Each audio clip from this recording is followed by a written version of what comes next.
get go.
That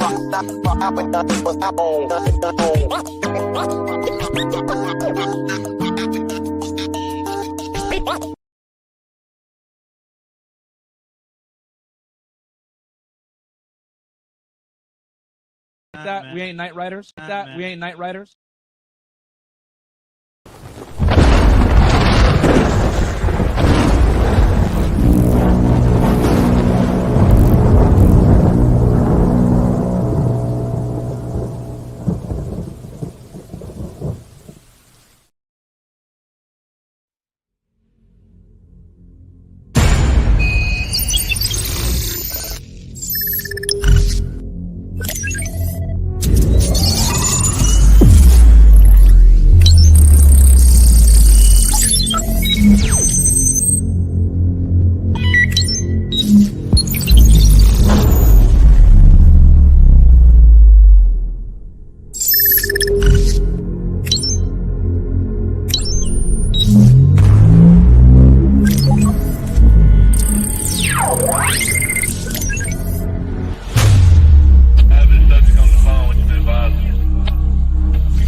Welcome to the Night Riders Squadcast live stream.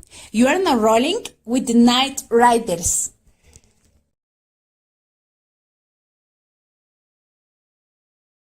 With the culture, rap like a culture, attack like a vulture. See you in the culture, said I get you, where did it fit you? Got 13 inches, I see the big picture. If it's to get richer, I probably get richer.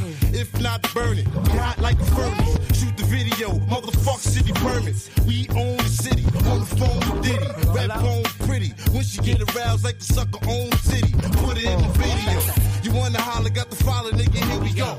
Get your ticket, the train don't listen. Won't reach out and you better won't visit.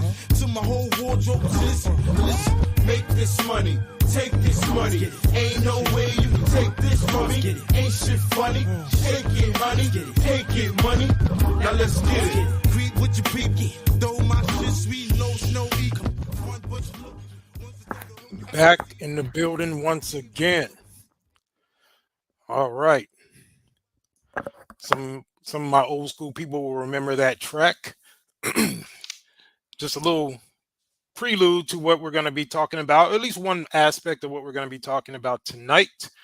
And that is honor overall. And that particular artist in that song was G. Depp, who just recently got out of prison based on something that he did, which was dishonorable in terms of murdering someone, but he actually did something honorable in terms of turning himself in. And we're going to go into that, and we're going to go into a lot of other very interesting things tonight.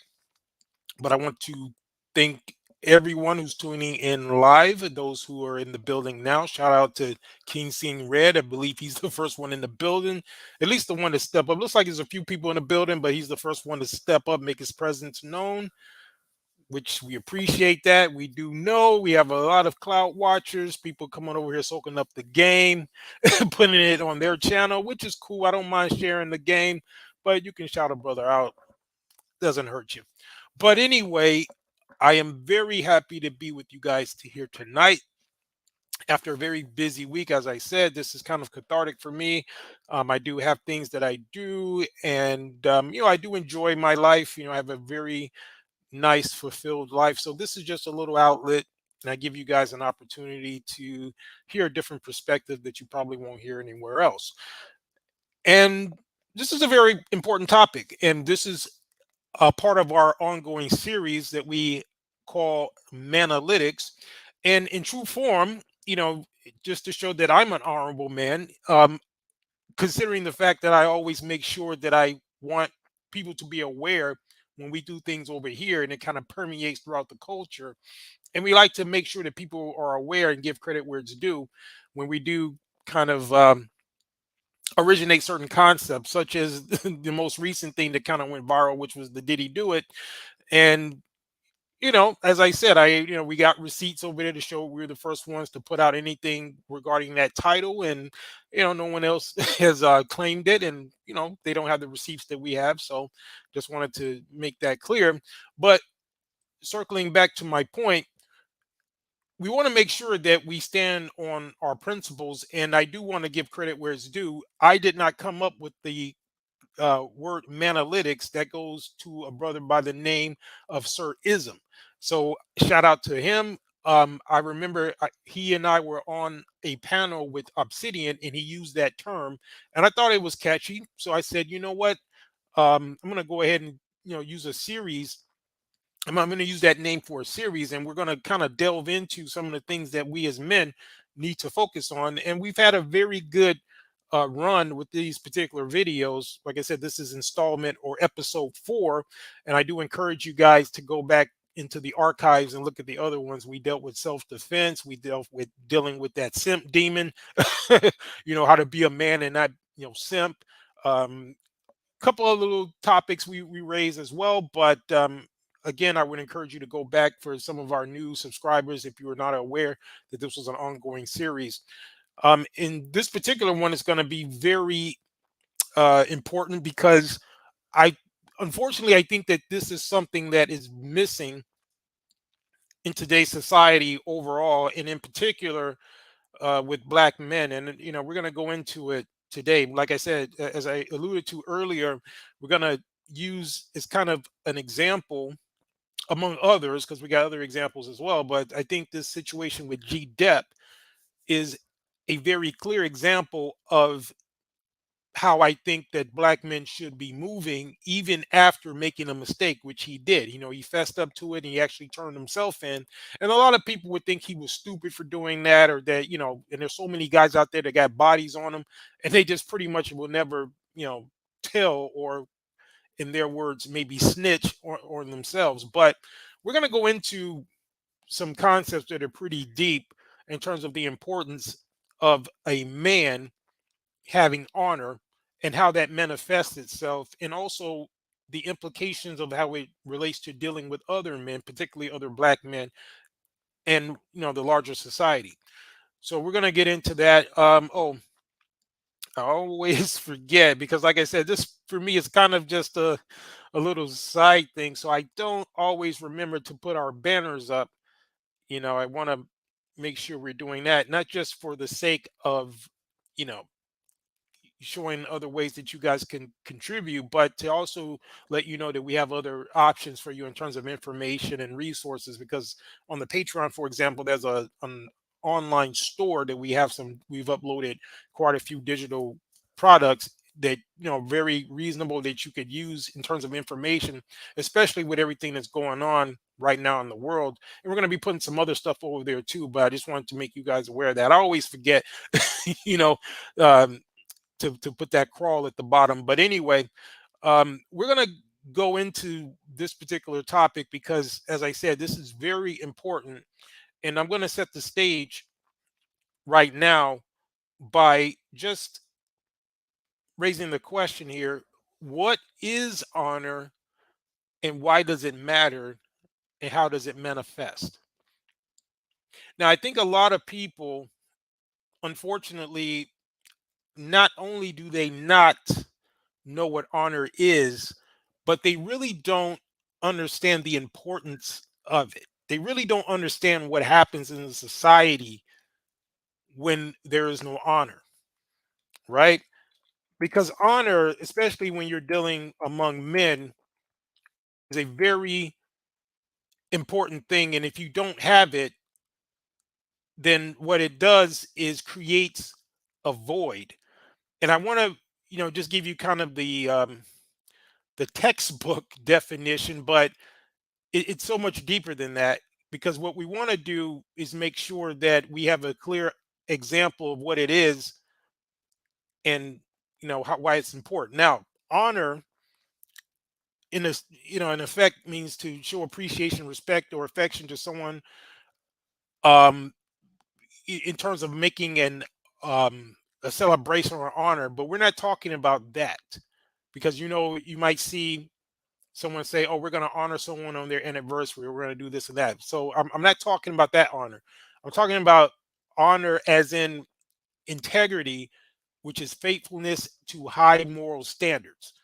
And what that means is you have a set of principles that you're going by that you do not deviate away from. So that is basically, without going into a lot of other particulars, but just to give you a basic understanding of what it is. And we're going to go deep, so I want you guys to sit tight, because you're probably not going to get this type of teaching anywhere else, because unfortunately the concept of honor and honor, in terms of its practical application, is not something that our people in particular are talking about today. But to deal with why why it matters is because when you don't have it, you have what you see out in society right now, which is a bunch of degeneracy, a bunch of people who are not living by any particular standards. You might hear people talking about being on code and things like that. Um, I'm going a little deeper than that, because I'm talking about something that is a set of principles that you are holding yourself to, not just a societal standard, but something that you believe in. Now, some people might make it a religious thing, but I'm not even talking about that. I'm talking about just a set of higher ideals and principles and integrities that you don't deviate from, regardless as to what might be the situation. And the reason why that matters is because if you don't have those things, then it's kind of like operating in a state of chaos. And we understand the difference between men and women. For example, men are supposed to be the ones who maintain the order, right? And all of us who, when we have these type of discussions and we're going in on the B dubs and we're going in on, all of the things that they're doing, the thing that makes us worthy of talking about those types of things is our honor, meaning we're not doing the things that they're doing. We don't condone the things that they're doing. So that's honor. Now, if you don't have honor, then you're going to be participating in certain things. And even though you're calling certain things out, you're going to be a hypocrite. And we're going to get into that a little bit later too, how some people, although they talk about all these things, they still are living a double life. Yeah, what's up, Iman? Peace. Yeah, you just in time. Yeah, we're about to start cooking, but I'm just kind of setting the stage as far as this very important topic. And this crosses all kinds of um, demographics, right?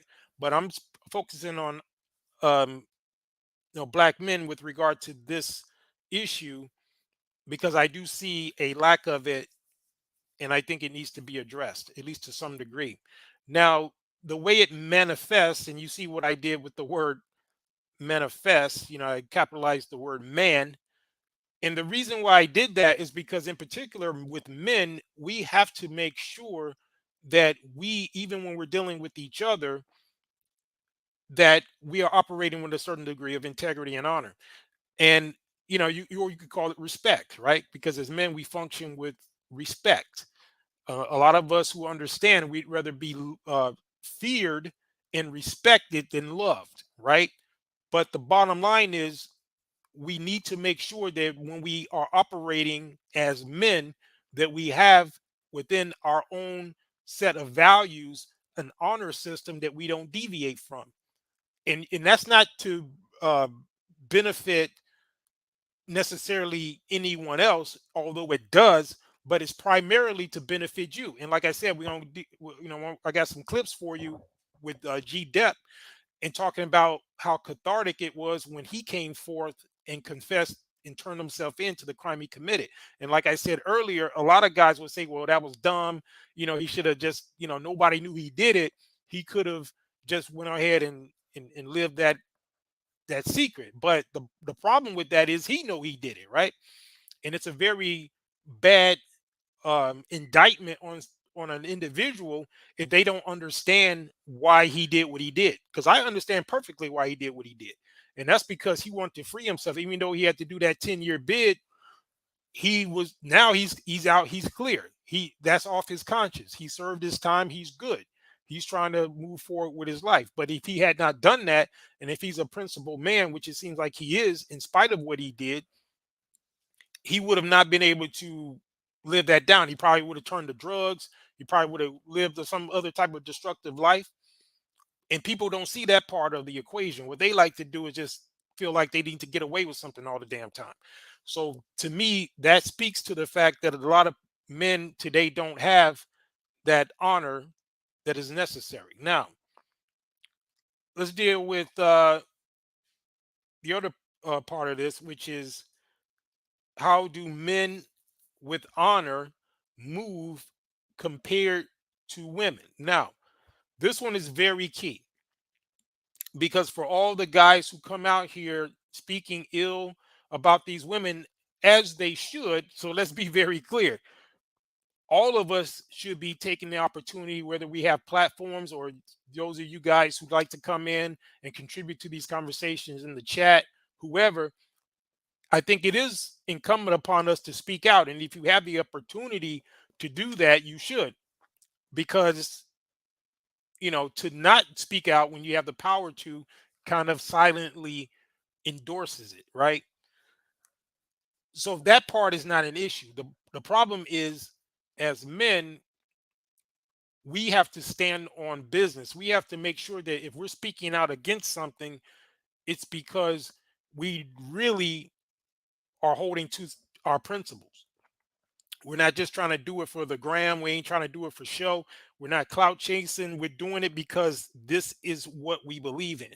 Women, on the other hand, they operate on a different set of values, right? They want attention. They want to do things that make themselves, look good or create an image. Now, that's not to say that men don't want to look good either, but we have to operate different.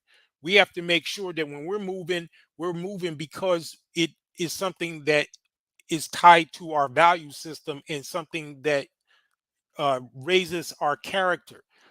That's not necessarily the way women move. So we don't want to be like that, right? So when we find ourselves moving like women, then that's where you have this problem, right? And that's how we want to distinguish ourselves. We don't want to move in the same type of energy that women are moving in. And unfortunately, I see a lot of men doing that. And the last point here before we get into these clips is, what are the consequences of men not having honor? So if you don't have honor, then as a man, what you're going to live is a life of chaos. What you're going to find is you're not operating at your optimum capacity. You're not doing the things as a man that you should be doing.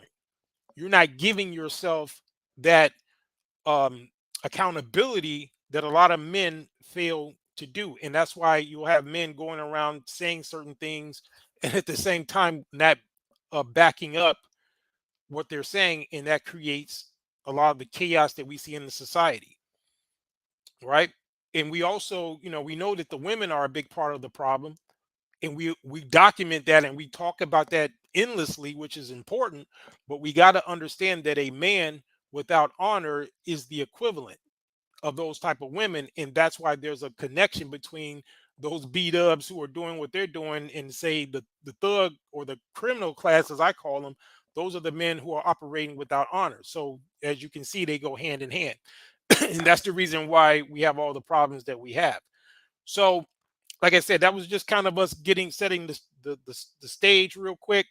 But what I want to do now is we're going to talk a little bit about this situation with G. Depp, and I'm going to go into a little bit of history. And for those of you who may not be aware of what happened with that guy and how he got kind of caught up in this particular situation, where he basically killed a man and he had to serve his time. But as things turned out, he was the one that turned himself in. I actually have the video of him confessing to the shooting back in 1993. So I'm going to play that clip real quick. And then we're going to get into some of his more recent interviews. So check this out.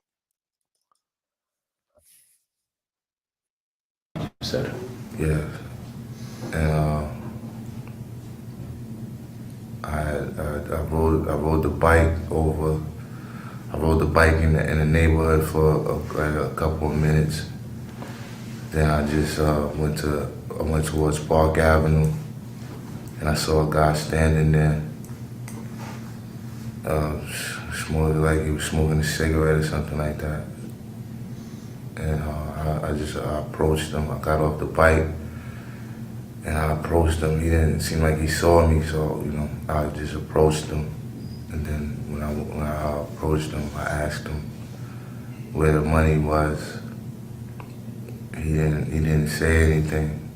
It's like he just really just like responded,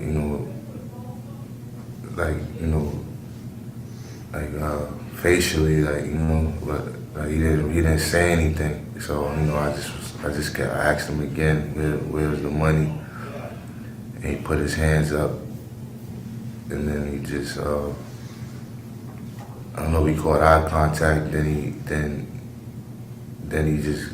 he like grabbed the gun, and it was kind of like a struggle. And I pulled the gun back from him, and then I fired 3 times, and I didn't realize it was hitting him or anything. Cause I didn't see anything. I just fired. I fired 3 times, and then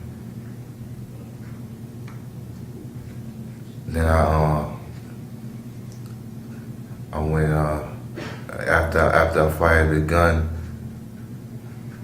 I kind of just like ran back to the bicycle that I had on the side. And I got on it.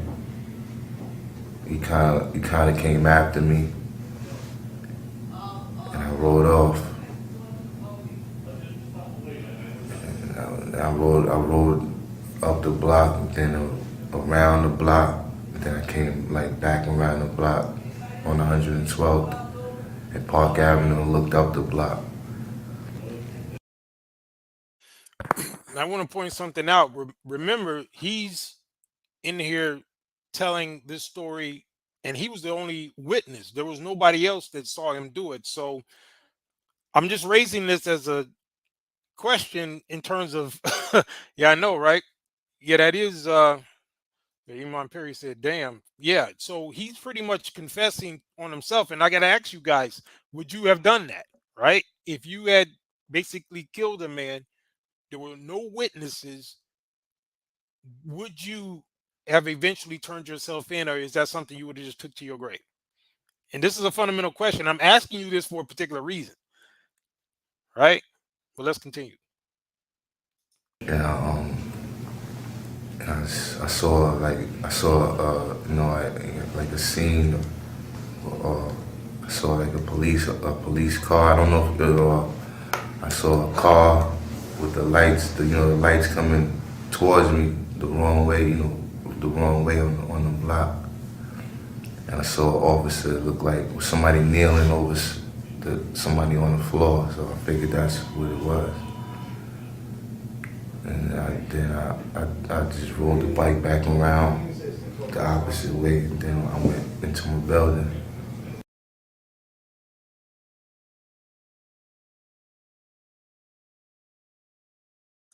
Yeah, so see, that's what you guys got to understand, though, is that he did not have any reason to do this outside of his own integrity and honor as a man. And getting back to my question, there's a few people in the building. Would you have done that? If you were if just say it don't even have to be murder, just say it's something that, was a bad thing, right? And you pretty much would have got away with it, but with your conscience has put you in that state of mind where you felt like you would have had to turn yourself in. Because we're going to go deep today. We're going to talk about some things that I don't hear a lot of people talking about. And this is a very important thing. And that's why we have these type of discussions over here. It's not just because, and we're going to go in on, the larger society. We got to talk about certain aspects of how this applies as it relates to women and all that too. But just as men, I want us to kind of take a look inside and see exactly what type of principles are we operating on. But Another thing I want to point out here, though, is that not only was what'd you say, Iman? He said in self-defense. Yeah. Well, the question is, yeah, I mean, if you would have, I'm not talking about like if defending yourself against somebody who's trying to attack you. I'm talking about if you had done something like this, but you pretty much didn't, it wasn't in self-defense. He pretty much was robbing somebody and then he wound up killing them. That's what happened. But I'm just saying, if you wind up doing something bad like that, do you ever see a situation that you would turn yourself in? That was pretty much the question. But here's the other part of it too. Not only did he turn himself in, but you got to remember at the time he was, and those of you old enough to remember, he was pretty much out there selling a lot of albums. You know, he was pretty much a star, right? You said on the other hand, you say Iman, you said on the other hand, I'm not in that lifestyle.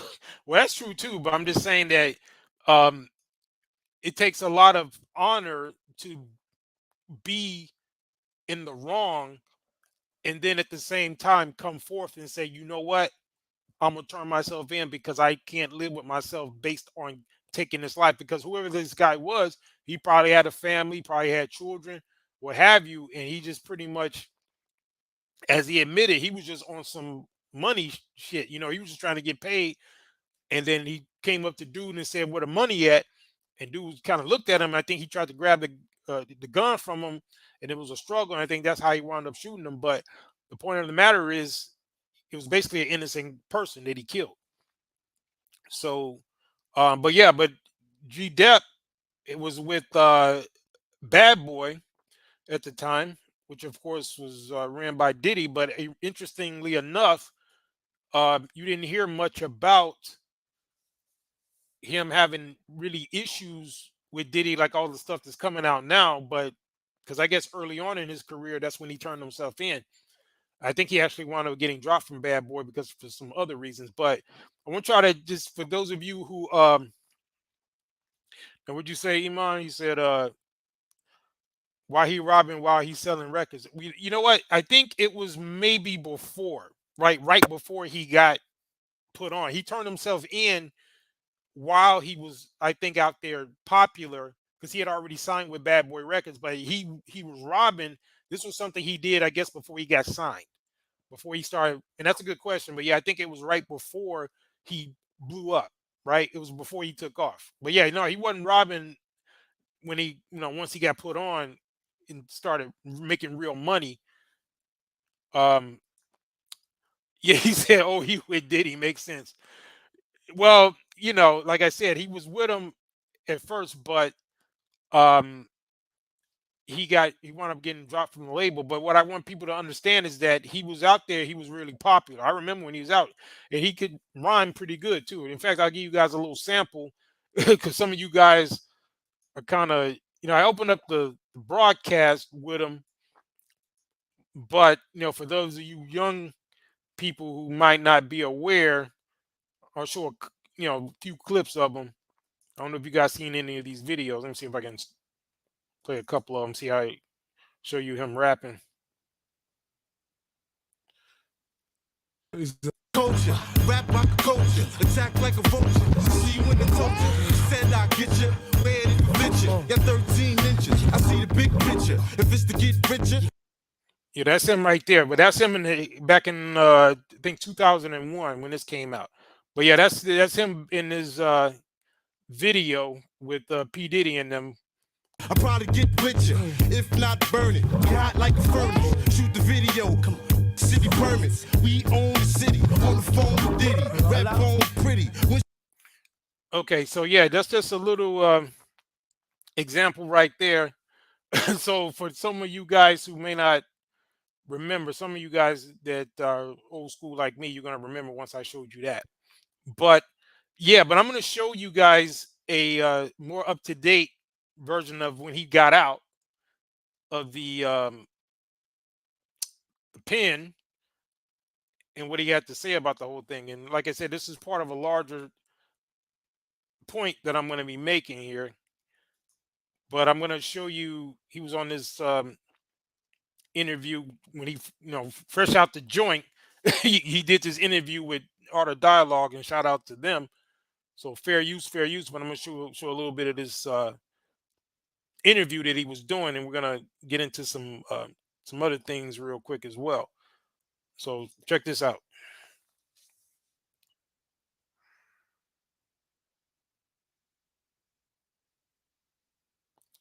Yeah, let me see if I can load that one.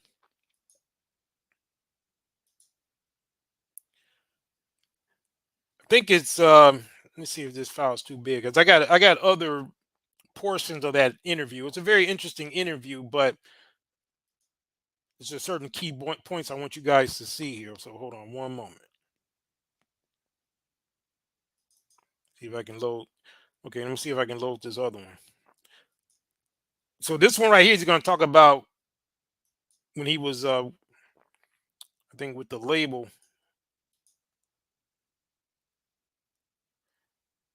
Let me see if this one will load. All right. Yeah, so this is him.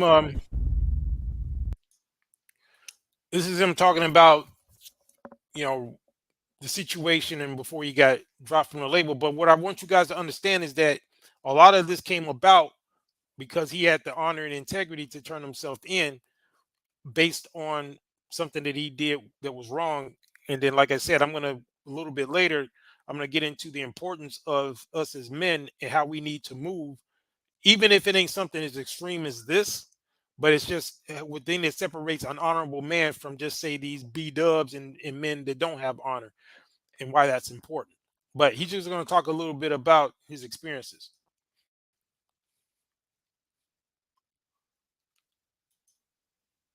So let me load that. I'm not mistaken. Yeah, you know what I'm saying? Yeah, something like that. So I really, I was in touch with the, a lot of the faculty, the staff.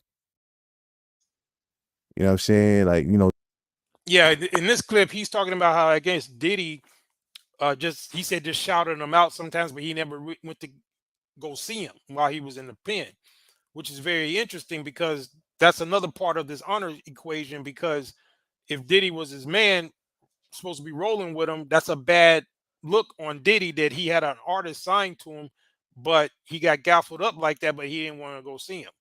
So he's talking about all the people that was with him when he was out there popular and doing all that, but except for a few shout outs, nobody really came to see him. So that's another part of the equation as far as honor. So if you got somebody that you're supposed to be rocking with, why can't you go see, make sure he's good? I know I've had to go, people that I was rocking with, I went to the county jail to go see him. I never had anybody close to me that was in prison, but I had, went to Cook County Jail. And those of you from the shot know where I'm talking about. I know Ram, shout out to Black Ram. He know where I'm talking about, going up into the county. There were people I went in to go, see up in there. So that's the type of person I am. So a lot of these people who pretend like they're rocking with certain people, they're really two-faced. And that's why if you look at the thumbnail, I got the reject the two-faced people, right? Number one, you should not be one. If you got somebody who you rocking with, you should have a conversation. If something is going wrong, then you should be man enough to talk to them about it instead of just, doing like what some people do. Because I'm the type of person, for example, if I'm rocking with you and we got issues, I'm going to talk to you about it because I'm a man about it. And that's my honor and integrity. A lot of guys, what they'll do, they have an issue with you, but then they go and, they'll tuck it in and then they just start moving funny. And so I'm going to tell you like this. If you see me not rocking with somebody 9 times out of 10, specifically if it's somebody I used to rock with, 9 times out of 10, it's that they changed up, not me. I keep it 100. I'm not going to change up. And if there is an issue, I'm going to holler at you about it. But unfortunately, like I said, these days, a lot of dudes ain't moving like that. So I just see that this particular situation that he was talking about was very interesting because all those people that was rolling with him did not come and see him, particularly P. Diddy. But I'm going to let him tell it. me, videograms, and I used to see him, you know what I mean? You know, but Loon was locked up, you know what I'm saying, while I was locked up. So, know, when he came home, he shouted the brother out, you know what I'm saying? But that was later. Like that was probably like maybe 2 years ago when Loon came home, right? I'm not mistaken. Yeah, you know what I'm saying? Yeah, something like that. So I really, I was in touch with a lot of the faculty, the staff, you know what I'm saying? Like, dudes would shout me out from time to time, holla, Coptic, you know what I'm saying? You know what I'm saying? The street team, my man Rome, Sean Prez, and dude, Hall, Pierre, dudes like that, you know what I mean? They stayed in touch for the most part, you know what I mean? But like I said, I couldn't expect anything from anybody, you know what I mean? Like, that's my walk, you know what I mean? So, wow. Yeah, I get it. But speaking of that, right? Speaking of Bad Boy, you had 2 big hits when you was on Bad Boy. So what happened, man? Like, did you leave Bad Boy or did you get dropped? Well, I didn't actually leave Bad Boy, man. Like, you know what I'm saying? I kind of got like, I kind of got like I kind of took a leave of absence, laid off, if you will. Like, you know what I'm saying? Because it was like, I was wilding, I was doing things that, a person. Yeah, it kind of keeps stopping though. But yeah, get to the point where he was asking him about if Diddy went to see him, and pretty much his answer was that he didn't really expect nobody to see him like that. But you would think that if Diddy was, the guy who signed him and all of that, that he would at least go check on him once. So that was the larger point I was making. But there's another interesting point in here. Let me see if it's in this video. I think it's in the next one I want you guys to see. Let me see if I can find it. Hold on. Like, yo, look, man, like, if you don't get yourself together, man, you gotta fall back. Like, you making it. It keeps stopping too, so I'm gonna try to see if I can prevent that. But hold on. Look crazy. Like, you know what I'm saying? We trying to do something and you doing something else. You know what I'm saying? Like so I'm like, it's not my label. I can't be like, yo, this is what I'm doing and that's it. Like, I mean,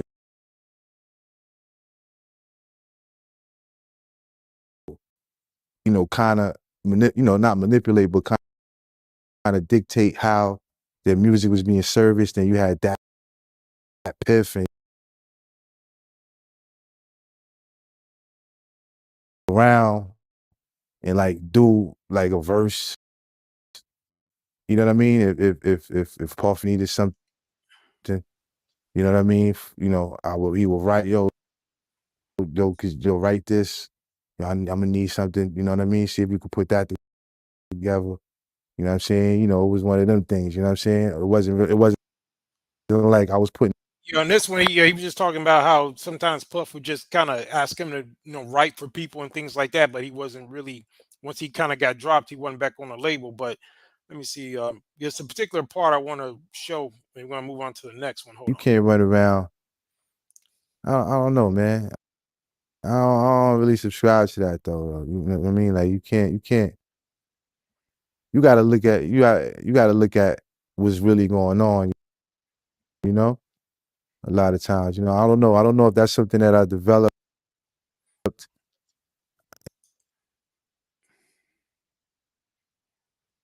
That you gotta look at what's really. Yeah, I think this is a part the dude is gonna I'm gonna basically need something. You know what I mean? he's basically gonna tell him that he got a lot of honor for even doing what he did. And I like his answer that he's gonna give. Let me see if I'm gonna find that real quick before we go to the next clip. Hold on. See if you could put that together. You know what I'm saying? It was one of them things.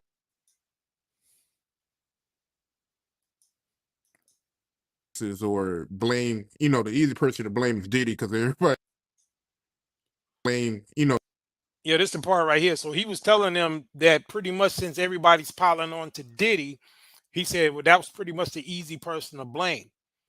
And what he's going to demonstrate is that honor. And that's another thing I wanted to talk to you guys about was accountability and how it starts within. You have to look at yourself and what you're doing to contribute to a situation.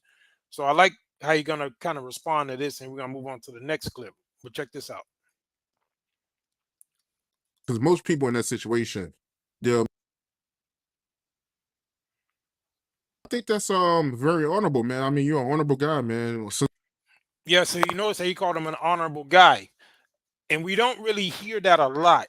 And it's unfortunate. Yeah, let me answer your question. I just seen your question, Iman. You said how much did he serve? Yeah, he served about 10 years. Yeah, so I think he was down for 10 years, so, which is a long time. So he gave him a chance to really reflect. And I think he said he came out, he done wrote like 400 songs. So I actually think he's trying to work back with Diddy, because if you notice, he hasn't come out really saying nothing crazy about him. But as far as his experiences, I think he's probably one of the few character witnesses that said that he didn't see Diddy do a lot of what he's being accused of. So Diddy should maybe reach out to him, because he's, even though he's been locked down for about 10 years, he's still coming out on his side, which, is something I think he could use right about now. But I want you guys to pay attention to this part. I've been doing this interview with you, because most people in that situation, they'll make excuses or blame. The easy person to blame is Diddy, because everybody blame him for stuff. But yeah, I mean, that's dope, man. For you to be like, yo, I did this or I did that. Oh, I mean, yeah, man. I mean, it's real, man. I mean, you can't run around. I don't know, man. I don't really subscribe to that though. You know what I mean? Like you gotta look at you gotta look at what's really going on, a lot of times. I don't know if that's something that I developed, and I don't know when that developed, you know what I'm saying? I mean, the truth is, the truth is just important. Like, you know what I mean? At some point in my life I realized that, the truth is just, and genuineness is important, and that kind of, trickles out into, anything you really can do. Like, be. We see work with Diddy, he hasn't learned anything. Well, remember his experience may have been different, right? He heard the accusation, but if his particular experiences were not that, then I can see why he would still think he's a stand-up guy, right? So from his perspective, and that's why you got to kind of look at where people are coming from, because from his perspective, he never had any problems like that. I think his deal was also good, so he ain't got no reason, I guess, to really doubt him. What'd you say? You said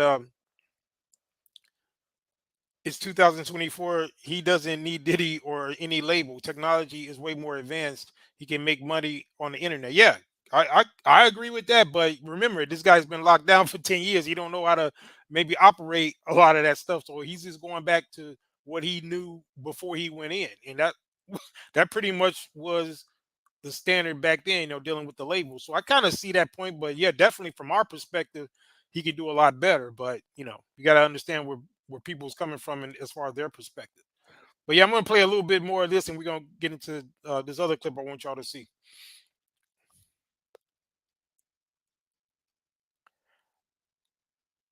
Be truthful. Why do you think you got dropped? You know what I'm saying? It's all about truth. Like, you know what I'm saying? Why do you think? Come on, honestly. You know what I mean? Don't fool yourself. You only lying to yourself. You know what I'm saying? At the end of the day, like, you know what I mean? Yeah, so to me, I thought that he did a pretty good job of showing or displaying integrity just with the whole thing, as far as him committing what was a horrible act, as far as murdering somebody basically in cold blood, and then having the decency to at least want to be accountable. And that's kind of the basis of why I wanted to have this conversation, was to let you guys know that that's something that's rare, unfortunately, but it is very important. And that's something that we need to develop more, not just for other people, but for ourselves. Because unfortunately, you got a lot of guys out here who they are looking to blame everybody else. You know what I mean? So I know personally, I try to take accountability wherever possible. I'm not one of these guys that's always looking for a scapegoat. I always acknowledge my role in a particular situation. And just kind of going back to my earlier point, if I am in some type of agreement with somebody, typically, if there's a falling out, whether in business, and I often see this more in the West, right?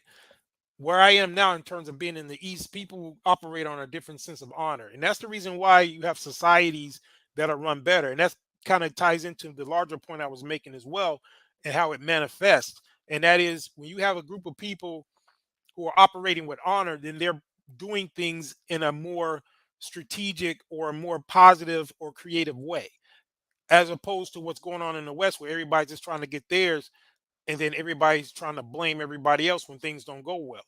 So, like I said, in my personal dealings, I don't typically run into those type of problems when I'm doing business where I live, as opposed to when I used to do business in the West, or even just doing things through the internet, right? Some people that you try to build certain things with over the internet, and what I notice is there's still this knee-jerk reaction to try to blame someone else, or to not follow up with things that they said they were going to do. Because a lot of times, if I fall out with somebody, typically it's not because I'm trying to control them or trying to get them to do something that I want them to do. What I do is try to hold them accountable for what they said they were going to do. And unfortunately, a lot of people don't like that. They want to just say a bunch of BS, and then they think that you're either going to forget about it or you're just not going to hold them accountable. But I start holding people accountable, and then it becomes an issue. But again, I say to each his own. If somebody decides they don't want to work with me on a particular thing, that's cool.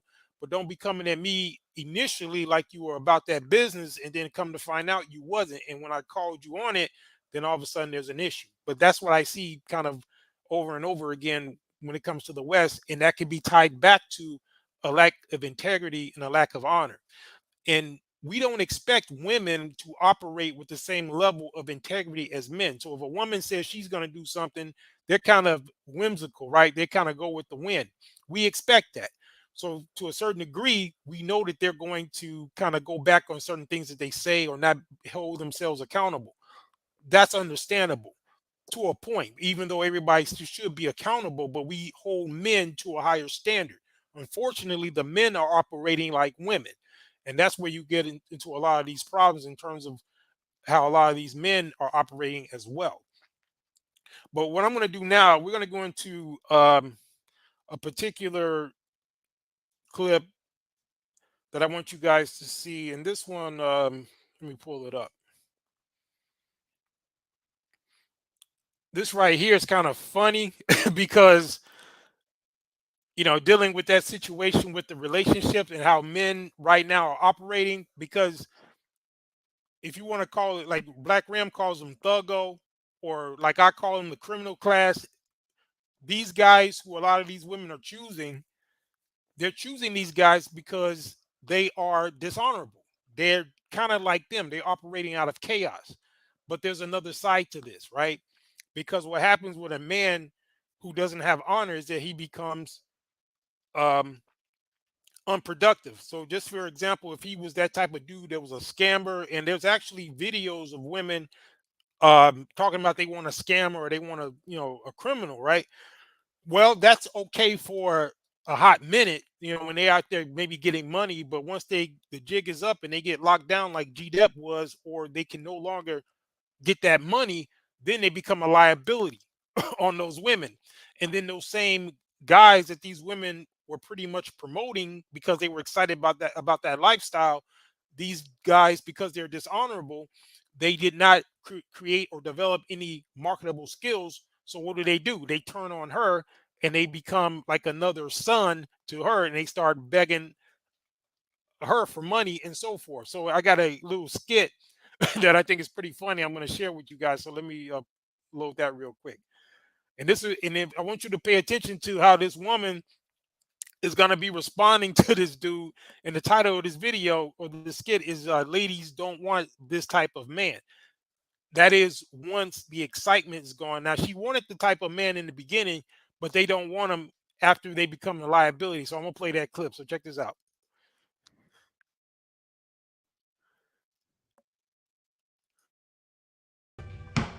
Gotta pay my cell phone bill.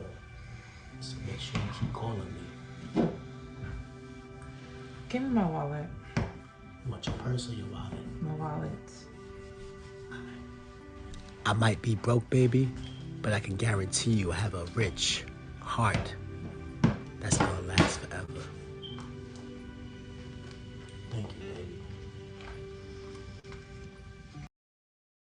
baby. He might be broke, but he might have a rich heart. But remember, I want you to understand, guys, is that this is the end result of the guys that they choose. Like the guys who were out there thugging and slugging and all of that, right? It was all exciting before, but this is the part they don't tell you. This is when this guy, after he done did his bid, or after he can no longer, he may have got shot or whatever, he can't go out there and do the robberies that he was doing before. So now he's a liability. But before, that's the type of dude that they wanted, the unproductive, the thug, running around. It was all exciting, right? But when he can no longer get that street money, he gonna be getting it from her. And this was before this soft guy era. This is how these women were living. So let's get it. Can I hold that 20? Too, in the card?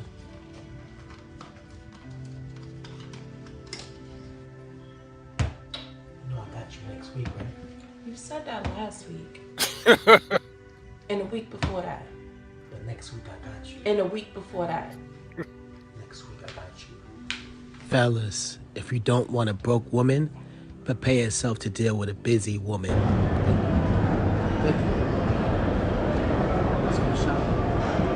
I might be broke, but I'm giving 100% of my time to you. Oh, that is. We know that.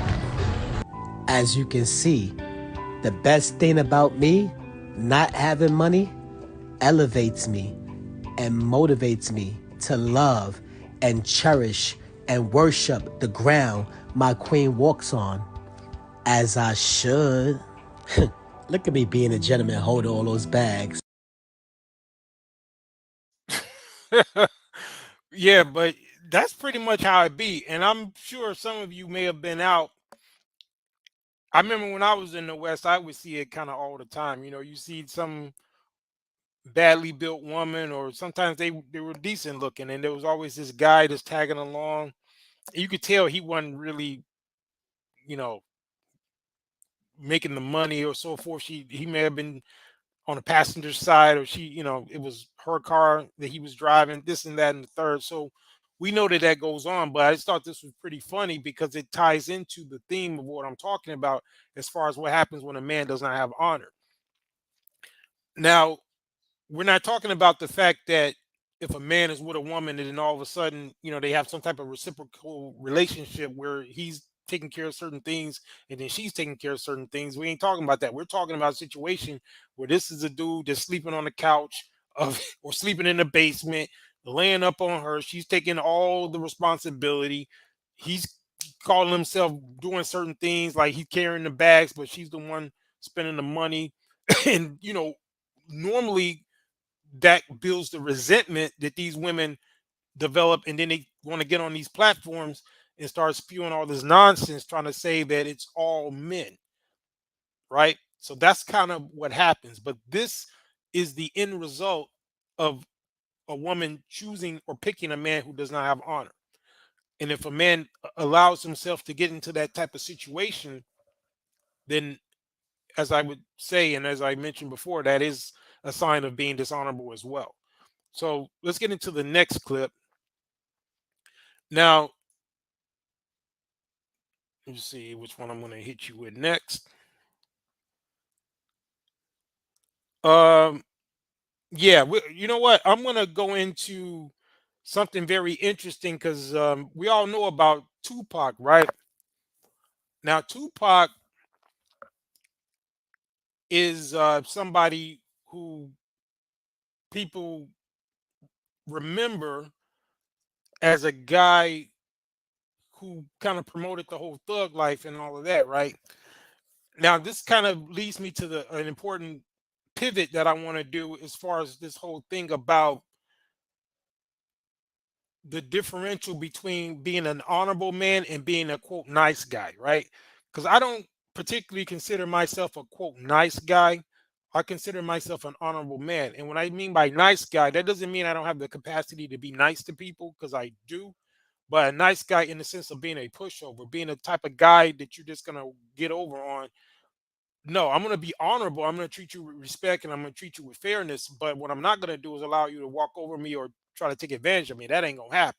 And if I gotta be what some might consider rude or mean to you just to convey that, then that's what it is. And so what I want to show you is, and people have been aware of this clip of Tupac, but I'm going to dissect it in such a way that it's going to bring a different perspective. But I'm going to play this clip of Tupac when he was young, talking about how he had all this respect for women. And I want you to juxtapose that to when later on, when he became the thug life, and he was talking about F them bitches and all of that. And I'm going to show you the transition, but I'm going to make a very crucial point in terms of the distinction between being an honorable man and a nice guy. But first, we're going to play this clip.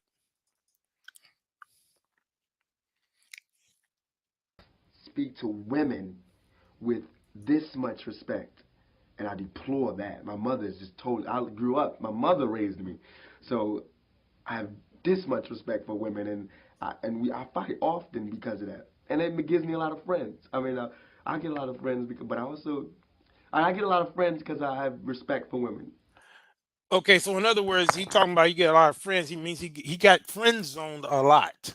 That's pretty much what he's saying. But he gonna go into how this has pretty much been not been a successful strategy for him. But that's pretty much what he's saying, is that he was basically friend zoned a lot. Ultra respect for women, but then like I was liking this girl in Tam, and I'm extra nice, extra gentleman. I'm extra just like, oh, you're beautiful and you deserve the best. And she told me I was too nice. I couldn't believe it. It wouldn't work because I was too nice. That was the ultimate stab in the back. So I went through a week of just going, forget it. I'm just gonna be like them, because they seem to get the girls and they call. You know what, Iman, you might be right. She probably did in the beginning, but I think later on, as his persona changed, I think she started having feelings for him once he started switching up. Because when she knew him back then, I think that's when he knew Jada, when he was like that, and she probably thought he was lame back then. But then once he became Tupac, you know, the one we know today, then that's probably when she started developing those feelings. Yeah, so I think that's what it was. But I want you to pay attention to what he said. He was like, "Well, she, oh girl, whoever this girl was, told him he was too nice, right?" And then he said that after that, he said he gonna be like the other guys. He said he went about a week doing that, right? Now that was just for a week, but later on, he pretty much turned into a whole nother persona because of that. And I'm going to show you why. And this is what a lot of people miss in terms of his transition. But I'm going to show you some key points when he went from, which could be considered on the surface an honorable man, but what he didn't understand was by human nature he was allowing himself to be too much of a simp. So I understand what the point he was making. He wanted to be respectful, but you got to make sure that you are not too much of a pushover, and that's what he was doing. And that's why he kept getting friend zoned. But I want you to pay attention to something. Girls the B word, and they smack and beat, and they're getting girls, and I'm going, peace, and I think you're beautiful, and they're going to me, well, I like him because he's masculine. I'm masculine. I mean, and with the guys, I'm trying, and like yesterday he was cursing, and I was like, don't curse, and he got mad at me because I told him not to curse. But my plan is that if I keep telling girls not to let them call you these names, and if I keep saying it, it's going to catch on, because the girls won't allow them to be their boyfriend, that they're gonna speak to him like that, and they're gonna. So boy was he wrong. But you notice he had this whole idea, right, that he was gonna be Mr. Gentleman and try to teach these women to have the respect for themselves, well, to have respect for themselves that he had respect for. He wanted them to respect themselves the way he respected them. But what he didn't understand was that they didn't respect themselves. So if you try to give respect to somebody who don't respect themselves, then they won't respect you after that. Let me say that again. If you try to give respect to someone who does not respect themselves, then they won't respect you. So that's the part of the equation that he didn't understand. So in his mind back then, and I don't know how old he was back then, he looks pretty young, but he had this goody two shoes idea that he was just going to go ahead and try to change the nature of women by trying to teach them to not deal with guys who are going to be talking to him like that. But meanwhile, those are the guys that they're getting with, and he's over there, you know, with a dry, you know what, in the friend zone. But let's continue. Let me go back. Cursing, and I was like, don't curse, and he got mad at me because I told him not to curse. But my plan is that if I keep telling girls not to let them call you these names, and if I keep saying it, it's gonna catch on because the girls won't allow them to be their boyfriend, that they're gonna speak to him like that, and they're gonna want me. So in order to not get them to go with me, they're gonna have to change, and that's how they change. So I'll be the scapegoat, no problem, as long as it changes. So yeah. I think it's gonna work. I think it'll work out and everything.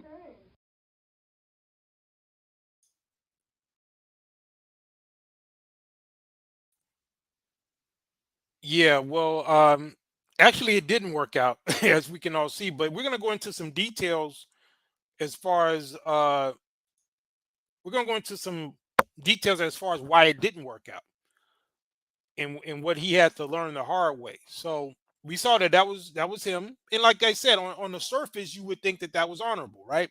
He didn't want the women to be disrespected. He had all this respect for women. He tried to show that, and that's what happened to him. Now, another part of honor is not just to be Mr. Nice Guy, right? It's dishonorable to treat people a way that they don't deserve. So if there are women out there who are not respectable and you're out there giving them mad respect, then that's not honorable.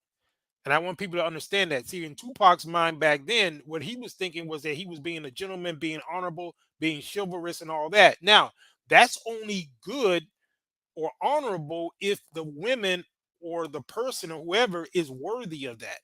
It's not a sign of honor to be giving all of these accolades and respect to people who don't deserve it. And that's where he made his mistake. And if you're dealing with women who are banshees and don't deserve respect, then that's the level they're on.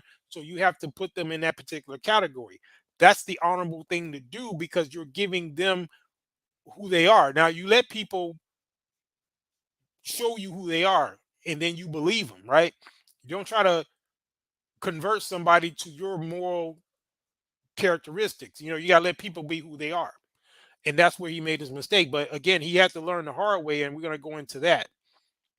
So I'm going to show uh, a particular instance of when he transformed and why. And I think, yeah, I got this clip from this interview with this other rapper named Tretch, who was one of his friends, who pretty much is going to give a good transition as to why Tupac turned into the type of guy that we knew him to be before he died, and how he was talking about F them B's and all that. But this is a pretty good analysis by Tretch, who, like I said, was a partner of his. He's going to tell us exactly what the transition point was. So let me load that real quick.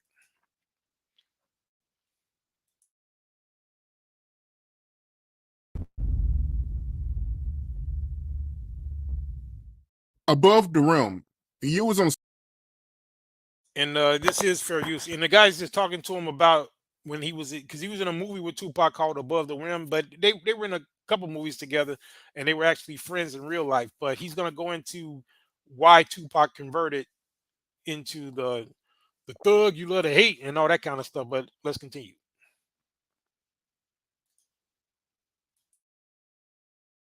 Set with Tupac when he was shooting at, right? Yeah. Tell me about that, because I heard that when he was on set, people was talking shit to him about the, rape case. Yeah. Rapists, the majority of people out there was loving Pop. But you got your taunters and your haters and your trollers and everything else. So for one, let me tell you, like with Pac, he thought he always was repping his people, all his people. Keep your head up. Brenda's got a baby. All that type of shit. And they hear, like a lot of the ones that was taunting was females, because it was a sexual assault case or whatever else. And he was like, man, I never first ever would think like my own people would come for me when I rep the thugs all over everything. I speak for the women. I always had their back, man. I'm never doing no fucking. I'm really thugging this shit out now. You see that, right? So that was a critical moment when he was going through that rape trial. Now imagine the fact that he didn't do it, because we all know that was some BS. If you look at the actual facts, and we covered it before, I think I covered it about a few months ago on one of our videos about how that was all made up, a made up story. So from his point of view, he's out there trying to represent both men and women of his community, but to have them taunting him, calling him a rapist and all that kind of stuff, he pretty much said, well, he's done trying to, represent women like that. Because like Tresh just said, in particular, there were women who were calling him that. And so imagine if you didn't do it, and then the same women that you're trying to, like the clip I showed earlier, that he had all this respect for, and they were the main ones calling him all those names. So that's pretty much what clicked in his head and made him change up like that. Call that keep your head up shit and everything else, man. These motherfuckers out here playing me the fuck out like I'm some savage. And I'm far from. I'm gonna get on my shit right now. So that's when you was hearing them California Love and Hit 'Em Up and all that. That was the new Pop. Motherfuckers had got him fed. Yeah, but you see how interesting that is, right? So for all that, Brenna's got a baby, and what's the other one? Keep your head up, like he said. And even though she was a crack queen mama, you always was a black queen mama, all of that stuff, right? And I showed you that clip earlier where he was pretty much simping.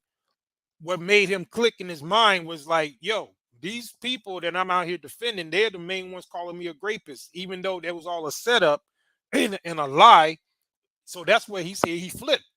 But like I said, to begin with, that was dishonorable because he was attributing those characteristics to women who didn't deserve it.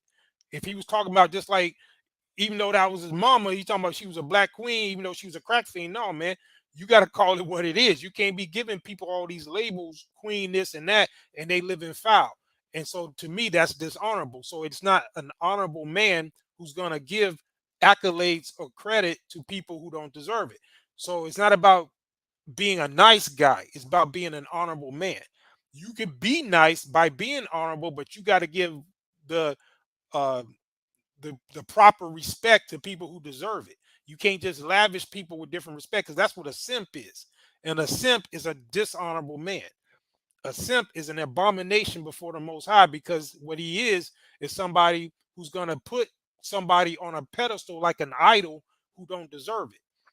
And that's a major sin, in case you don't know, is idolatry. So the bottom line is, a part of an honorable man is not just to be the type of guy who's going to show respect. Sometimes you have to not respect people if they are not worthy of respect, because that is in effect being judicious and being honorable. And like I said, dealing with the situation with Tupac, he had to learn that the hard way.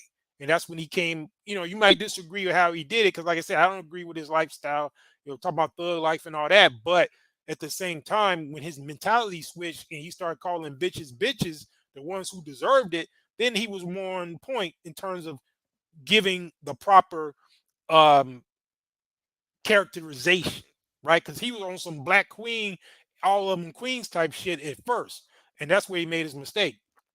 You have to give respect to the women who deserve it, but the ones who don't deserve it, then you don't give them those titles. So, and again, Tretch is pointing out the fact of when he switched up, but let's get a little bit more of that. The fuck up. Damn, man. So Pac, he was hurt by that, what they were saying to him. I was hurt. You feel me? Because I know what type of dude he is, and that shit is worst case scenario. Getting blamed for something you ain't do, doing time for something you ain't do, and then being taunted for some shit you ain't do. It's crazy. Yeah, that's a wild situation, man. When Big. Oh yeah, and I want to point out something else too, real quick. Now you notice that is the type of man that they will complain about now, right? So a lot of women, they complain about these dishonorable dudes, but they create them because remember, Pac before he was all about respect and all of that, right?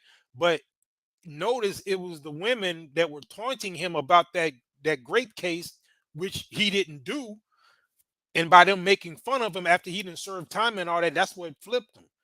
So you can extrapolate that to the society in terms of a lot of these women who are going around complaining about men.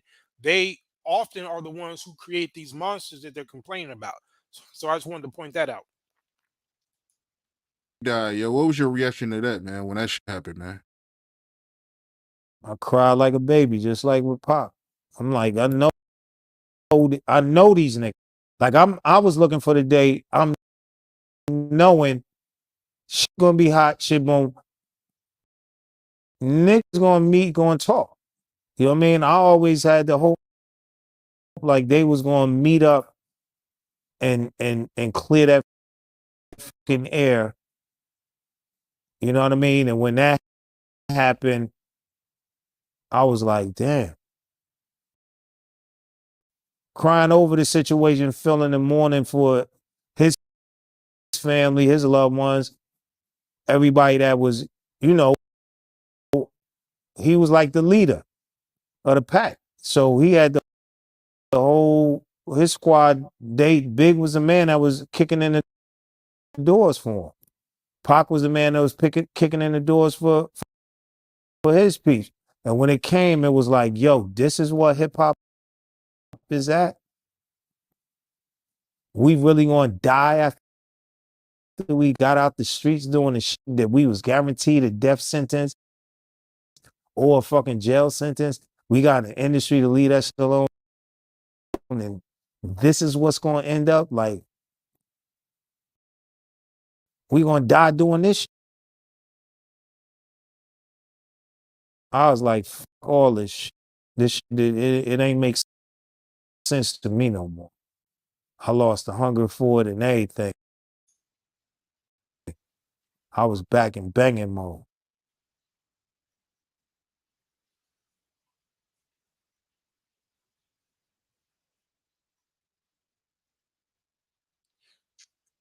Yeah, I want to point out something too.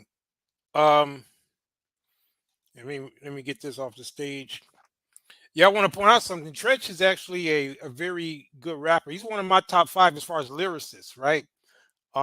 He's so good. Eminem was once quoted as saying that once he heard one of his verses, he stopped rapping for the whole summer after one of Tretch's verses. So if you guys remember, those of you who are old enough, he had a good flow and he was a pretty good rapper as far as lyricist. So I just wanted to point that out. And he mentioned the fact that he wanted to stop, after all that what happened, which again can point to a sense of honor because why be involved in something like that if it's becoming just as bad as the streets. And so yeah, I just wanted to show you guys that. Now what we're going to get into now is I got this clip from Anton, of all people, Anton Daniels. Yeah, that's the little bro, as I call him.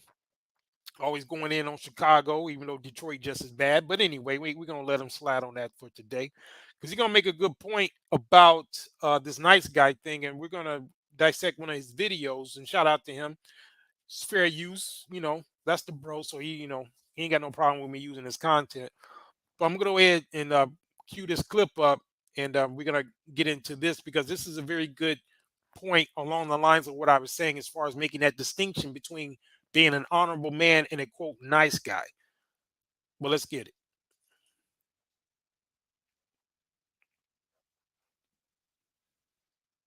Versus being a good man. Oh, I can't stand nice guys. What? Can't. What's the difference? They're people pleasers to me. When I hear nice guy, and remember, you have to remember how I associate to the word nice. Nice means you want to make other people happy. Nice means you are walked over easily. I feel like nice guys finish last because they're always putting everyone else before them.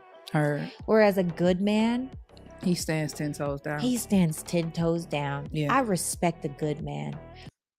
Okay, now this is what I want to do. I want to make a clear distinction, not just with what I said with regard to the honorable man versus the quote nice guy, but this woman right here is saying that she likes the quote good man. She don't like the nice guy. Now, in other words, she didn't have the vocabulary for it, but she's basically talking about the honorable man. And what'd you say, Iman? He said that bitch. wait. He said that bitch don't respect a good man. Fuck out of here. No. See, that's why I'm clarifying her language, right? Because she's articulating something, but she's not using the right vocabulary. Because she's kind of right in what she's saying, but what she's really getting at is that she wants a man who's standing on business, who's about respect, who's, like I said earlier, the type of man who's going to call a spade a spade. He's about not being a pushover, but calling something what it is. A man, a masculine man, a man of integrity and honor. That's kind of what she meant, but she just used the term good. You know what I'm saying? But but like you said, she probably, in terms of a good man, meaning a man that's kind of very moral in certain ways, she probably ain't rocking with that. Now, what'd you say? You say, I know what you're saying, but she copying. Oh no, she capping. She don't respect no man. Yeah, well, we'll see. But I like Anton's breakdown of this, but I'm gonna slightly disagree with him on some things. But we're gonna dissect it. But let's get into continue what she was saying. I don't necessarily respect a nice guy. They gonna come for me on that one. There's gonna be a lot of hurt people in the comments. Oh, okay. This is a more okay. Right. We got two more. Okay. So the next one is, this is juicy. Why are some men insecure around strong women that are about business? You have experience in this, Sarah. How long we got? We have time. I mean, it wasn't no cap in her rap. Listen, the one thing that we got to stop doing is we got to stop disqualifying people's opinions. Instead, we use that as leverage, and then we learn more about why they're thinking the way that they're thinking. My father always told me, yo, nice guys finish last and you don't ever want to be nice. And he wasn't saying as far as nice to people, but he's saying that you didn't want to be a pushover for women. And he always said, listen, I'd rather have your respect and fear than your love.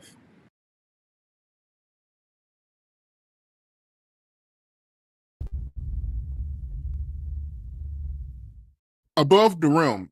You was on set with Tupac when he was shooting.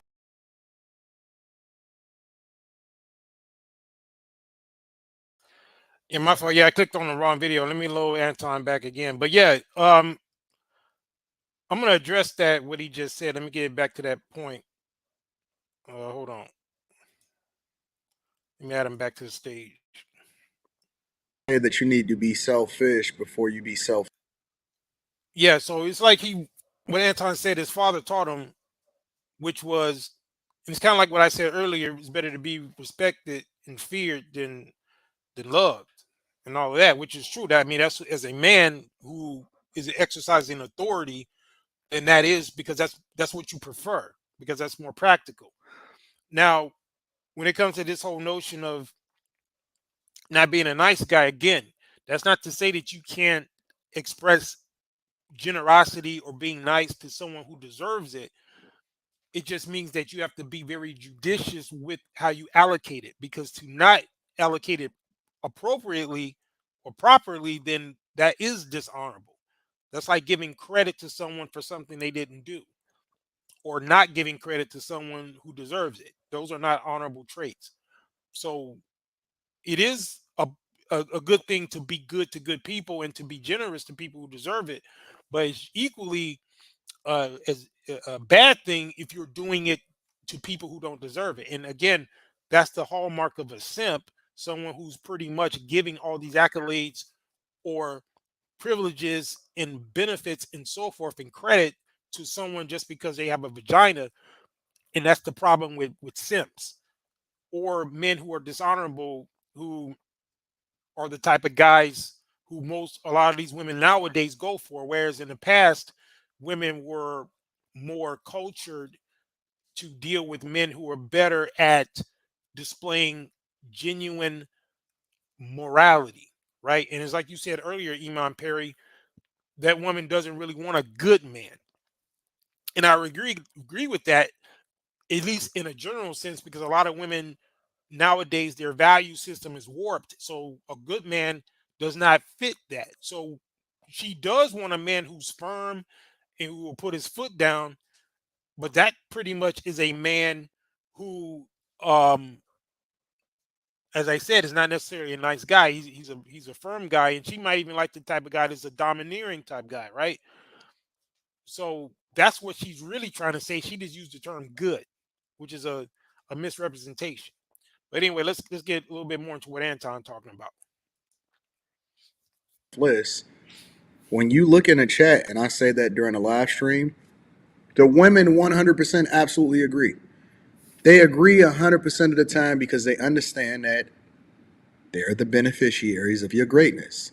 And if a guy is being too nice, let's look at it a couple different ways, all right?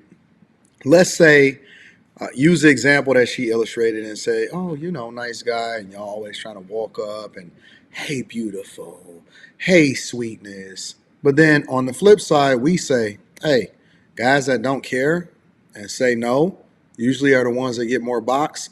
And then y'all fight it because y'all never had a father in your life to actually illustrate it, or you didn't have any big homies to show you in real life. And so the only examples that you have are people that don't know what they're talking about, and then they have these conversations online, and they trying to give you the game on how you're supposed to move it, and you're not having any success because you didn't realize that the fact that you care more about. Look, I can be so blunt, and I am. I'm absolutely transparent, and I'm blunt every single day, and I tell people exactly what I think and how I feel, and it's authentic. And I say, hey, man. Okay, now when it comes to that, I think that's good to a point. Now, when he uses the word transparent, um, and I know Anton, when it comes to his style of presentation, as far as his channel and his brand and so forth, he is indeed very transparent. I mean, because I'm actually on his Patreon as well. He shows all his receipts. Shows you all of what he makes. Um, he lets people in on his personal life. I don't think he does it as much, but he used to put his wife on cam, maybe his daughter, and so forth. So I think at one point he was too transparent. I think he's kind of rolled it back a little bit, which I can respect that. But in terms of how I operate, I know that for me that doesn't work because I'm more introverted and I'm the type of guy who believes that certain things should be private. Now, again, if that's his brand and that works for him, that's fine. But I know for me, I like to have at least some degree of privacy, especially in this age of, all of these crazy people out here and all this stuff going on. I just think it's more, uh, I think it's more appropriate to kind of tuck some of that stuff and just make sure that you, at least to your own comfort level, I don't mind sharing things with people I'm doing real business with, and if I meet somebody off of line, and then we decide that we're going to take it offline and start doing real business with each other, then yeah, I mean, definitely transparency is important. But he has a different way of doing things in terms of his brand, and I rock with it, and that's been successful for him in those who may want to do that. But I think that it could be a huge downside, and I think he would agree that if he could go back and change some of what he did in the past as far as transparency, he probably would, because I think it has kind of backfired on him in some cases. But overall, he is standing on business with what he says as far as him being transparent. But let's continue. I feel like I'm better than you, and that I'm literally the only person that I answer to is God, and can't no hotel me nothing. Man, what you think that's slow?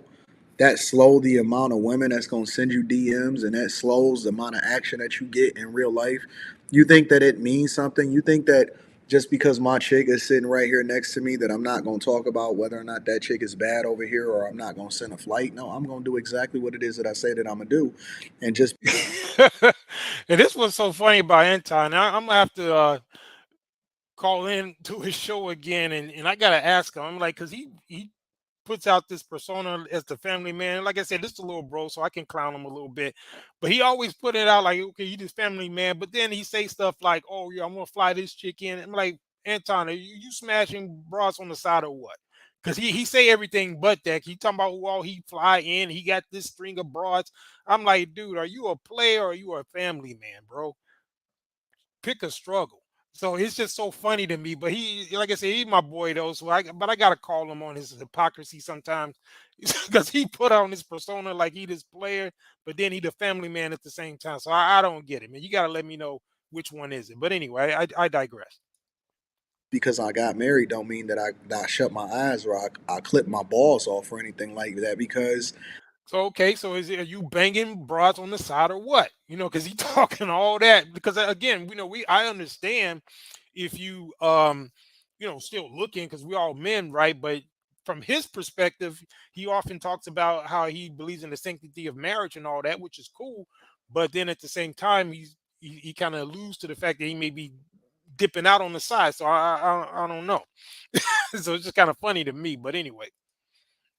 the nature of me is who I am. And I'm not sitting here trying to put on no airs from nobody. I'm just going to be authentically me. I'm not here to be nice to you. I'm here to provide an environment and an experience based off of whatever it is that my lifestyle is. And it's because I was selfish before I was selfless, because I can't pour out of an empty cup. And so guys that spend all of their time and their energy trying to entertain everybody else and make everybody else happy and please, the people pleaser for women. I mean, she's 100% correct. Guys that spend all of their energy trying to simp for women, and that's why simping is bad, they mess up the game, because all they do is push the women even further into the direction of the guys that they really want. And so when you simp out for her, and then she puts you in her phone as food, and then she wants That's funny. We'll put them in the phone as food. Now he's correct in that that's what the negative impact of simping is. Because like I said, we're talking about honor, right? And like I established from the beginning, being a simp is a dishonorable, idolatrous thing that the creator doesn't even support, even though simps in their mind, they kind of have a warped, twisted viewpoint, because they think they're being honorable by being chivalrous to women just because they're a woman, when in reality, actual chivalry came from a specific reason. It's because women were physically weaker than men. They had a lower place in society. So a man was being generous to be chivalrous. It wasn't because he was putting a woman on a pedestal. It was because she was the weaker vessel, and because men had all the power in society, that they would be generous to maybe put their coat down over a puddle, or open the door for him, or do things like that. But so it was more of a generosity thing, right? It had nothing to do with putting a woman up on a pedestal. And that's what the simps don't understand. See, what they'll want to do is elevate a woman, talking about queen this. Meanwhile, they don't consider themselves kings, which is a higher position than a queen. So if you're saying she's a queen and you're not at least looking at yourself as a king, then what are you, a peasant, or are you the court jester? Either one. You got to be one of them. Because unless you are looking at yourself as the king and you're calling her a queen, then you're automatically putting her at a lower status than you, which is ridiculous. But anyway, let's continue. Feeding the dude that she really want to bust down for free with your credit card, that's a real thing. You don't want to believe it, but I'm telling you, I get guys that call up to my show every single Wednesday. Every single Wednesday. Anton, she busted down for a real one. Anton. He busted He down stands for a 10 real toes. one. Man, this thing keep rewinding. Let me get to this part again. Hold on. Wednesday. Anton, she busted down for a real one. Anton, she tricked off on another dude. Anton, she had another dude in the house. She had another dude. Her mother was sitting there helping her cheat on me.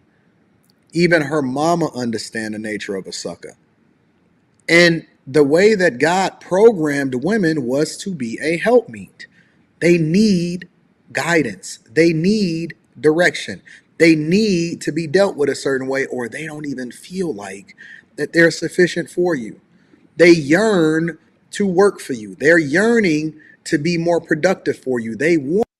Okay, now he's absolutely right here. Now, I'm going to say this, though, and this, if Anton sees this video, I'm gonna have to ask him this question because I remember one time I called into a show and I told him about a situation that I had years ago, back when I was a young man, and I, was married. And I told him the story of, and I was kind of trolling him a little bit because I was actually talking about something else, and he tried to get me to reveal more information about what happened in terms of why I got the divorce.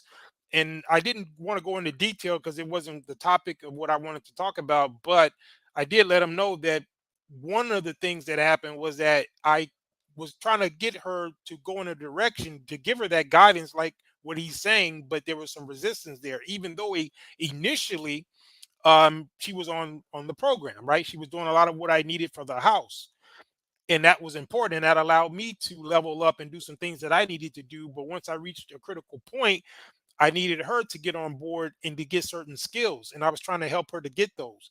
Now, from his point of view, he was making it seem like I was being mean to her because I divorced her. He was kind of taking her side. And I know he was probably just doing it for content, but I had to call hypocrisy because he was like, what he's saying now is more in line with the position that I took.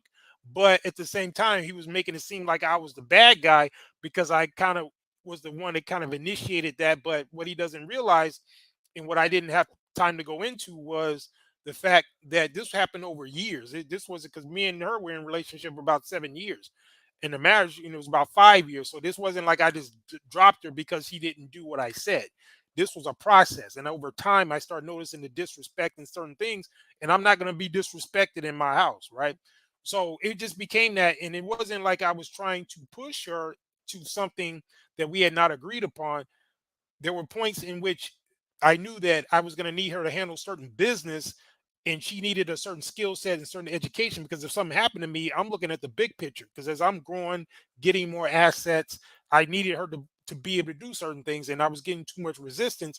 And it's kind of my fault because I didn't vet her well enough to know whether or not she was going to be a real one when it really mattered. Now, initially, she made a great girlfriend, but that doesn't necessarily translate into a good wife. So that was when I was young. Like I said, I was in my 20s. So now I'm a lot better with my vetting.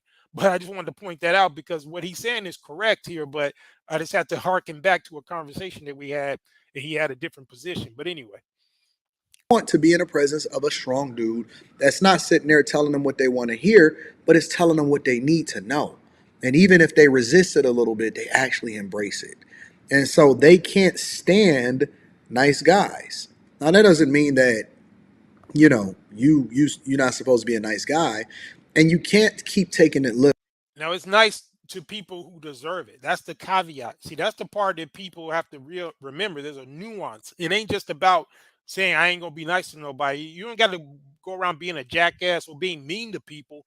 What you need to do is be appropriate, be judicious, and good to good people, and make sure that you are not doling out niceness and favoritism to people who don't deserve it. That's the key right there. But in principle, you want to be a generous person, you want to be a good person, but you want it to be reciprocal. Because like I said, I'm not a quote nice guy because I'm very judicious with who I deal with and how I deal with them. So that's the difference right there. When we say nice guys, again, it means guys that is a pushover and is trying to be a pleaser for women, basically a simp. Basically a simp, instead of a guy that's actually doing a thing that's in his best interest, which she ultimately is going to be the beneficiary for it. Man, listen, when you think about a woman, and some people can't understand, man, why she busting it down for a dude or why he got her heart. You know, I think back on that movie and I was thinking about a Casino. And some of y'all are too young to understand Casino, but it's one of the greatest movies of all time. And if you have not seen Casino, it's a gangster movie starring Robert De Niro and Joe Pesci. And it's a great, great movie. And you know, she was always imprinted on by Lester, and Lester was a degenerate, right? Like seriously, gambler, degenerate, never had nothing, you know, didn't matter what he looked like, couldn't even hold a candle to Sam Rothstein. And Ginger was a chick that everybody wanted, but Ginger had been imprinted on by Lester, and Lester was like, yo, take him for everything he got and all of this other type of stuff. Sam Rothstein on the other side was setting her up and I'm gonna put $1 million in a safe for you just in case anything ever happens. You'll always be taken care of. And eventually he got took. He got took. And he led with trying to please her instead of understanding exactly who she is. And then Yeah, and that's that's the thing. So it's not about even your ability to provide or your provision, because if you're just doling it out to a woman that's a scallywag or a bust down or somebody who don't deserve it, then she ain't gonna respect it, right? So again, it's not even about resources, and that's what the Sims don't understand is that just because you're providing for a woman, that doesn't elicit respect necessarily, because if you're just doing it and she's not worthy, then therefore she ain't gonna respect you. And that's another point I was making when Anton and I had a conversation. Because initially we were gonna talk about the fact that I said that, well, yeah, you need to give women uh benefits when they deserve it. And he was like, well, when do they deserve it? I said, well, yeah, it depends. If she's helping you out, and that's when I used the example of my ex. And I said that's one thing she helped me do was she took care of the home front when I was out there in corporate taking care of business, right? So that's the point. You have to give people what they're worth, right? Whether good or bad. So that's the point right there.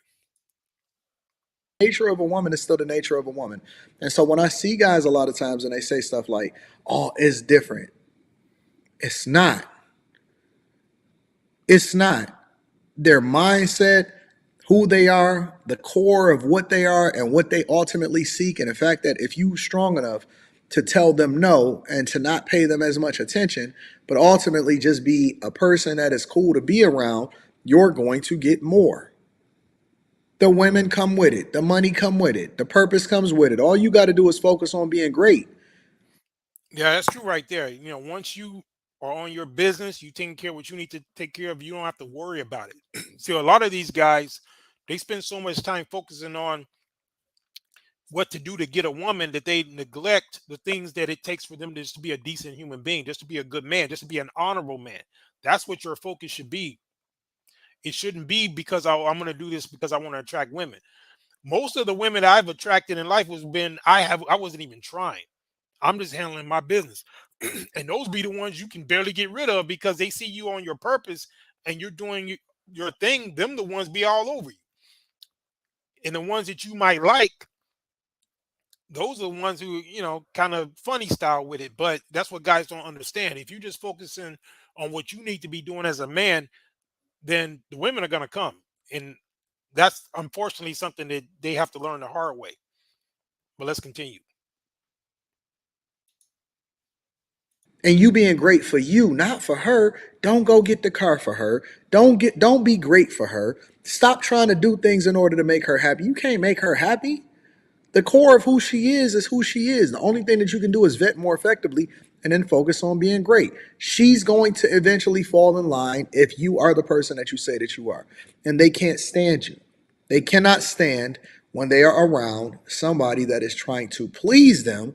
All they doing is using you. And she's telling you, listen, I don't want to be Yep. Yep. He's right about that. Let's continue. around a nice guy. I can't stand a nice guy.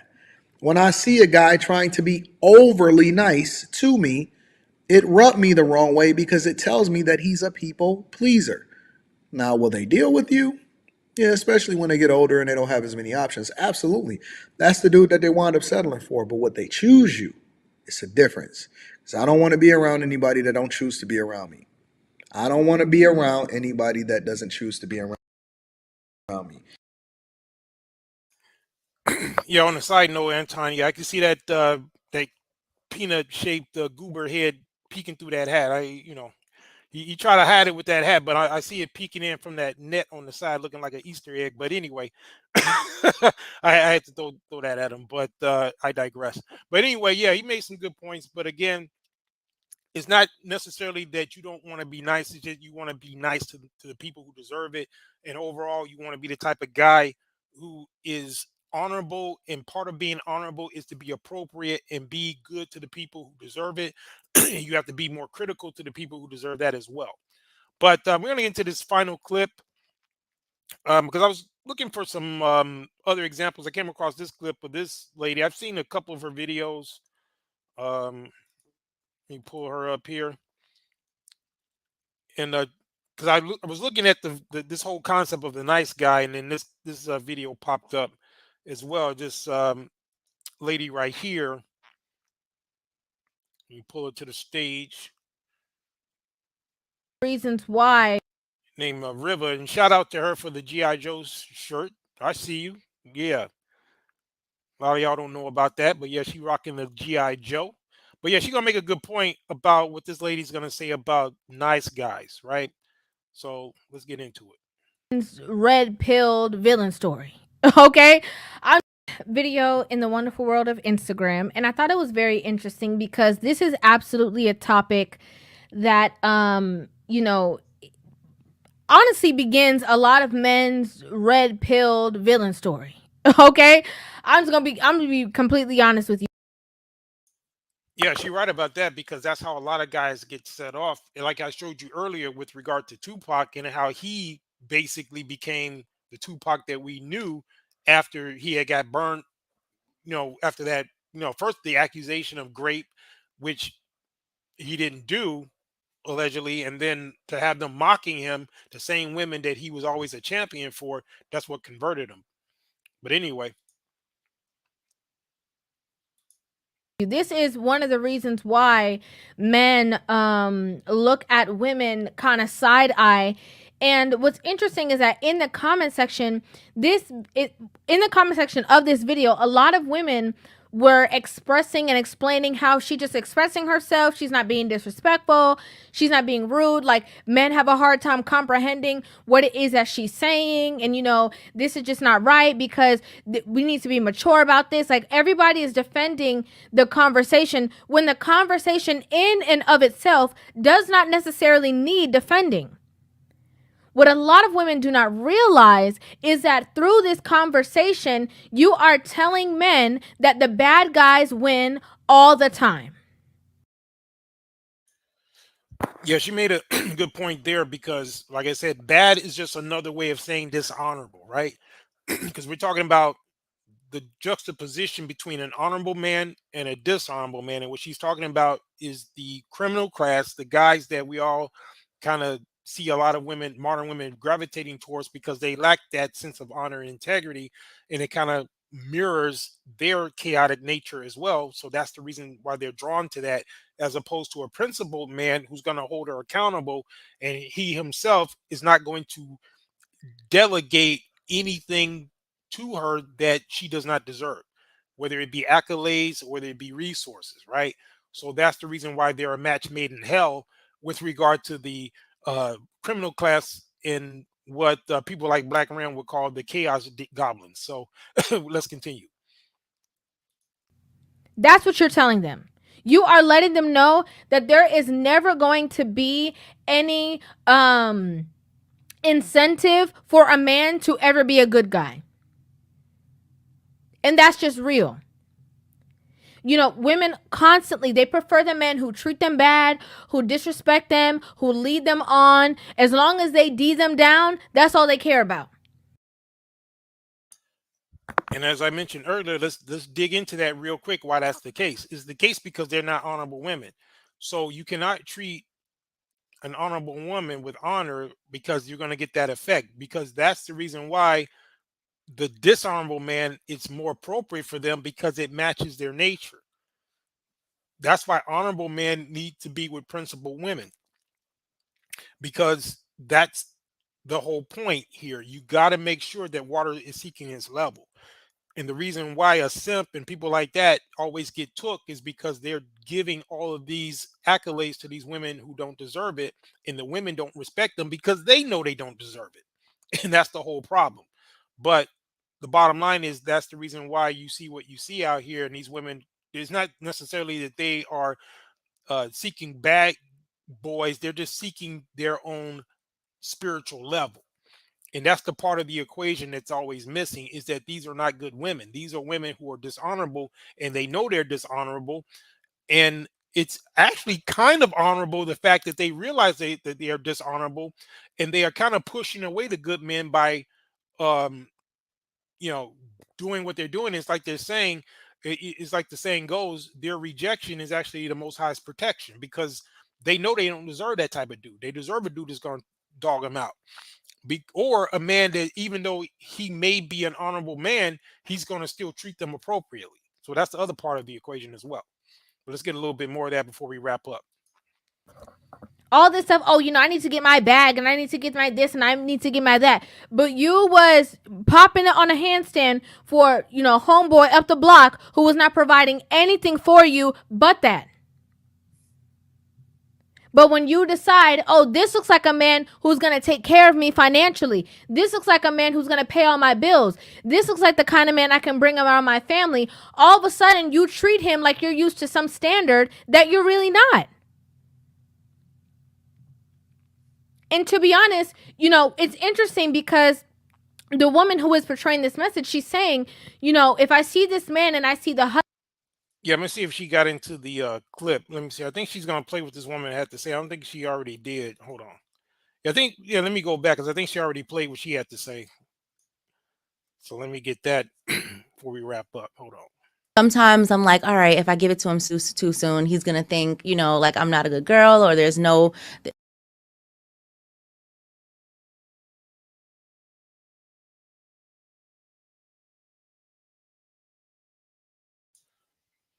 Yeah, let me play that. Like see potential, and I might see a husband in you, and just like men like see certain women like, oh, she's wifey material, or you know, she's just somebody I'm gonna smash. I think women are able to do that as well. Like, you know, oh, you know, he's got a lot of good qualities, he got some good stuff going for himself, you know, I'm gonna just, you know, let me see how it goes, let me make him wait for it. So I saw this video in the wonderful world of Instagram, and I thought, Yeah, so yeah, I wanted to play that part because everything that she said was in response to what she just said right there. So I wanted to play that because I think I didn't play that earlier. But yeah, that's pretty much the issue, right? So they make the so-called nice guy or good guy wait, meanwhile she busting it down for for the dishonorable guy. But at the same time, gentlemen, and the takeaway I want you to have from this conversation tonight is that you don't want to compromise your honor and integrity as a man simply because women like that, the woman who said that, you know, she don't want to give it up to the good guy or so forth, that doesn't, or that should not change your internal principles, right? You want to move in honor. You don't want to be the type of guy that's a simp and just trying to bend to the will of a woman, right? So that's ultimately the goal as a man. And again, on the other side, if you're a man of principle, you want to stand on principles, you want to live by that, and you want to do the things that you're supposed to do. And what you'll find is you're not going to be able to deal with a lot of people nowadays, because a lot of people aren't operating with those principles. And it's really sad. And like I said, that's been my experience. You're dealing with people, you're trying to come to certain types of agreements, and unfortunately, they drop the ball. They don't want to be held accountable. They want to go off and do their thing, which is cool. But, you know, it just shows their principles or lack thereof. And, people just got to do what they're going to do. Gonna end right there. I appreciate everybody who came out tonight. Those of you who are going to get the playback as well, I appreciate you. Hope you learned something. I know this was a topic that was kind of a little different, but that's like I said, we do things on a different level over here. We don't always just talk about the same types of things. I felt that this was a very important discussion to have, and you don't hear a lot about it. And there's a reason for that, because a lot of people are not operating on certain principles, although there's a huge amounts of benefits for doing that. And I want you guys to definitely take a look at that and evaluate yourself, right? And see, do you have those MANalytics that require you to operate in your optimum potential as a man? And if not, then you need to start working on that. But anyway, we're going to end the way we always do. This is not just a podcast, it's a squadcast. It's a very big difference. Mission complete, over and out.